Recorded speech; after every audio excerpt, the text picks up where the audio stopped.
What's up out there? Welcome back to Melvor Idle Hardcore, and we are on episode 9. Got a lot to cover on this one, so let's dive in and get her done because we got some road to cover. You will see I am smithing up Dragonite bars. I hit level 95 mining last night. I did a big grind for coal and runite and pushed it over to the edge, woke up in the middle of the night, switched to Dragonite, and that's where we are. I got a few thousand Dragonite mined up. So I'm working on getting this character geared up. Now I'm in the same I'm in pretty similar location with my adventure account, and in fact, I think on the last episode, whatever I was doing with this account, I still had adamantite gear or adamant gear on, and at least for a couple of these pieces, 2 or 3 of these pieces. So I switched all this out. I think it was the chest plate, boots, and shield, if I remember correctly. I think this whole section was just adamant gear. So I've switched all this out to runite and did use it for a little bit. I'm like I said, I'm kind of in a similar place on my adventure account, but I'm going to get to things on this account first before I get there on that account. So we are now up to level 95 mining. We're working towards level 99 smithing. This one I'm going to have to hit 99 on for all the dragon gear. That's the plate body that I need right there. Actually, the plate legs, both of them come in at 99. So we've got a long way to go before we get there. But the cool thing is once we get there, that's full Dragonite gear.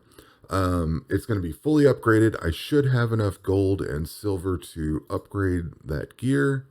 And I've got 10 and 11,000, so we've got a decent chunk of each. And I've still got some more gold. I don't have any more silver. But there should be enough here to get those upgraded, I think. If they only take 1,000. If they take more, then not so much. But we're going to find out when we get there. So that is the mining and smithing. I'm sure we're going to hit level 99 mining. If maybe not, but I think we should. Got a lot of preserve resources and double items, so maybe not. We'll see. So in the last episode, we did a bunch of stuff with agility. I can't remember where it was exactly. I think I was trying to go for... I think I had all of the obstacles unlocked, and I was going for the pillar of agility, or I'm sorry, generosity, which I now have. So I've got some extra bank space. This is much appreciated because I was starting to run low and having to shuffle a couple things here and there. So I've got the extra bank space. The other reason I took this is because of the 10% global gold. So I'm making 10% more money, and that's going to be important here because we're going to need a lot of cash for upgrading like all the gear that I've got coming and a few other things. So having that extra money now is going to be more beneficial. I looked at taking, say, the skilling. It gives you mastery XP, which is all right, I guess, and then a chance to double items globally and preserve resources, which is great. But I think that gold is going to be something more, something that I want more right now. And I can always switch over to the pillar of skilling. By the time I'm done with this gold effort, I'm going to have saved a lot of money. I'm going to have I hopefully will have a few $100 million, because you got to remember, we're going to have to work on summoning at some point too. Really, speaking of that, I need to get more summoning tablets made. I'm going to have to do that before I continue on with my smithing. So because summoning is such a money drain, I wanted to have a money resource for it. I can let this run overnight and have that money. The other thing I would point out is, aside from these 2 obstacles here, these are still at 82 and 92, but all the ones with the red negative on it are at 99, which halves the negative on it. And I'm not sure how that works for this minus 1% agility mastery. Does that become 0.5%, or does it just stay at 1 because it rounds up? Not sure, but supposedly everything in here is cut down by half. So this global mastery is just 1.3% negative. And, this damage monsters and auto deficiency is now 2.5 each. So that's cool. No changes planned for this at this moment for agility. Because I had some money, let's see here. I was able to buy, well, I think I bought the second the second character slot. I think I had bought that previously, but I also got to buy Auto Eat Tier 3. So Auto Eat Tier 3 is done, and I bought out dungeon swapping, so I can now swap gear in the dungeons. That's going to be awesome once we hit those. I talked about the 99 agility pillar. The big thing right now is this signet ring, and I have the signet ring. I think in the last episode I had the ring part, and I was waiting on the gem part. Well, we have it. So we have that equipped. And if you noticed in my agility here, I have 44,000, well, basically 45,000 gold coming in every 50 seconds. That's because of this signet ring. This would only be half of that if I took this ring off. If I kick that thing off, it drops down to 26. So that ring is huge for benefits. Really good benefits off of that thing. And it's got, 5% chance to, no, that's for monsters. There is, it's just gold. 10% chances for double resources. That was the one I was looking for. So that's bumped my doubling my resources up to 30%. So that ring has a lot of uses all over the place. I am very glad that I have that thing now. And again, with the money on agility, because I took this extra 10%, somebody in one of my comments also pointed out to switch to mountain climb on this obstacle, because you get less agility interval, and you also get 15% more gold. So that's like 25% extra gold from this here and from this here. And I didn't really think about that. At the time, I think I was level 98 on my agility skill. I hadn't maxed it to 99 yet. And my thinking was that I didn't want to take the hit to the skill and mastery at that point. But as we had the conversation in the YouTube comments, it kind of dawned on me. I'm like, that it probably doesn't matter, because I'm so close to the end anyway. It's not like I'm trying to traverse 10 levels. I just needed a level and a half.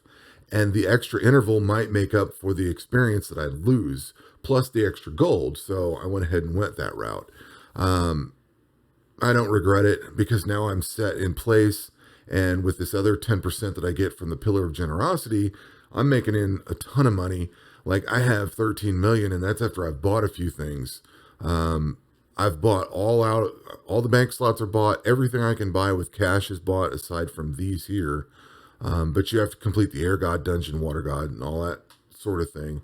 The next one I'll buy is this Redwood Cookfire. That's the skill upgrades that'll be done.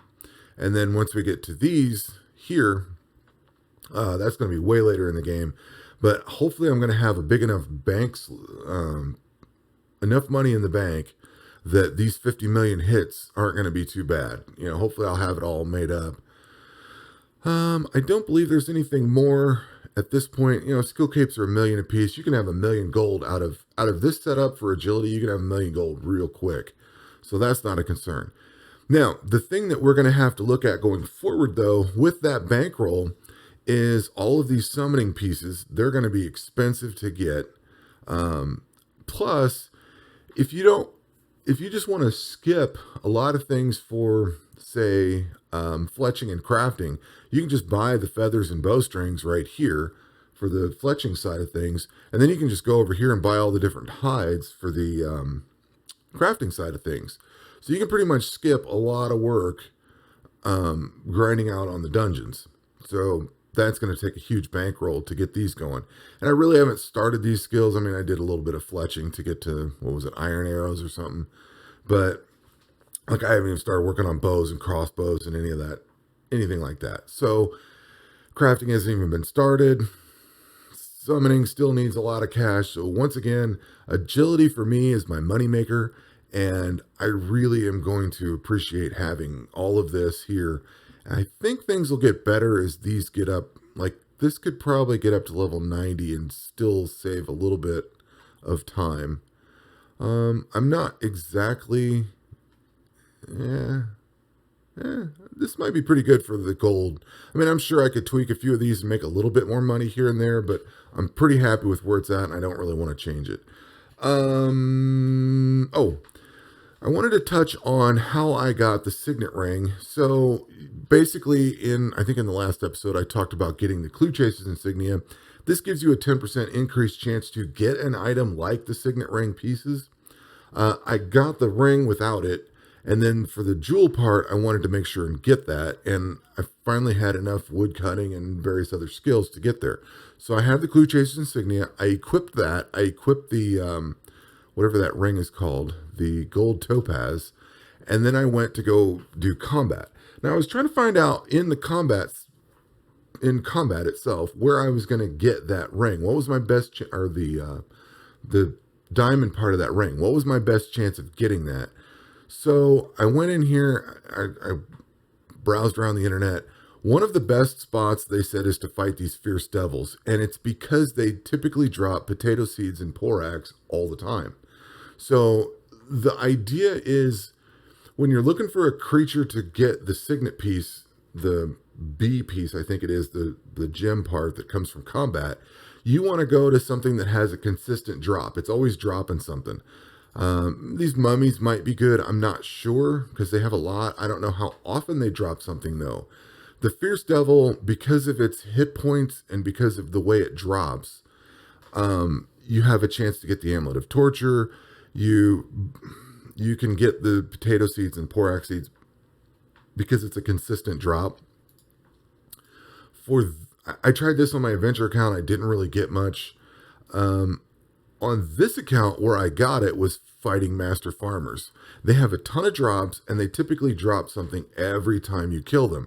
They have decent hit points, so a couple shots, 2-3 shots, and they're dead. I fought a ton of these master farmers to get here. Let's see. If we go down to the completion log, go to monsters. Like I haven't even fought Fierce Devils on this account yet.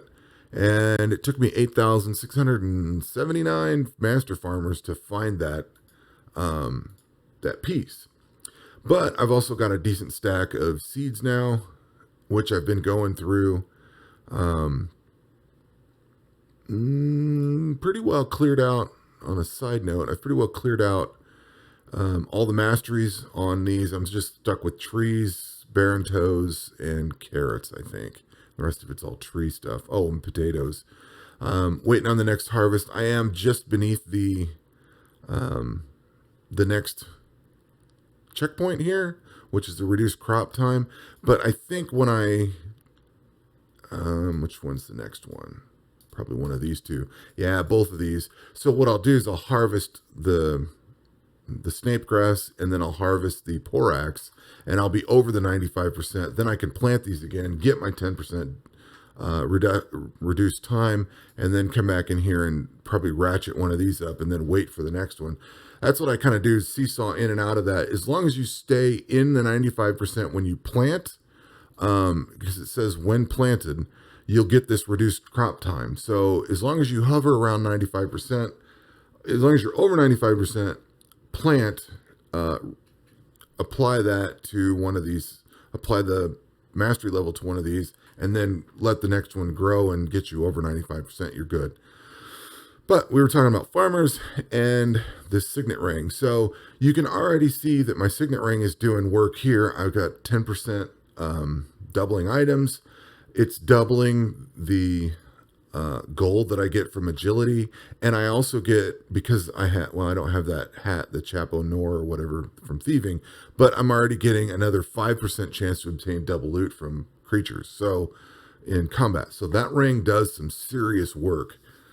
That is going to do it for this episode, though. Going forward, you're looking at what I'm doing. I'm going to be seesawing between mining and smithing. I want to get all dragon gear in. Smithing level 99 minimum. I want this full gear set done. And if I have to get more gold and silver, that's going to apply towards it, to upgrade everything in here. The smithing, or the mining, I don't know if mining's going to hit 99. I assume it will. If it doesn't, I would be kind of surprised, because I'm going to have to do a lot of mining for coal and runite and dragonite to get there. But that's going to be my goal, is to hit level 99 in both mining and smithing by the next time we chat. I don't believe there's going to be any combat here. It should just be all non-combat skills. I will point out that when I woke up this morning, I looked at Twitter, and the developer for this game came out and said that they are coming up with offline combat Today is Wednesday, the 11th of August. I would bet that combat patch comes out tomorrow because they typically do things on Thursday, I think, if memory serves. So if you're on today's date or tomorrow's date, or you're watching this before you play the next patch, look forward to that because that's going to be awesome. Now, I don't know if it's coming to the Steam client only or if it's coming to all web-based and Steam and mobile. I'm not sure because I thought at one point it was mentioned that it was coming to Steam first and then the rest. So I'm not clear on that. It didn't say in the tweet, it just said it was coming and look for the patch. So that is going to do it for this episode. We will catch you on the next one. Take care.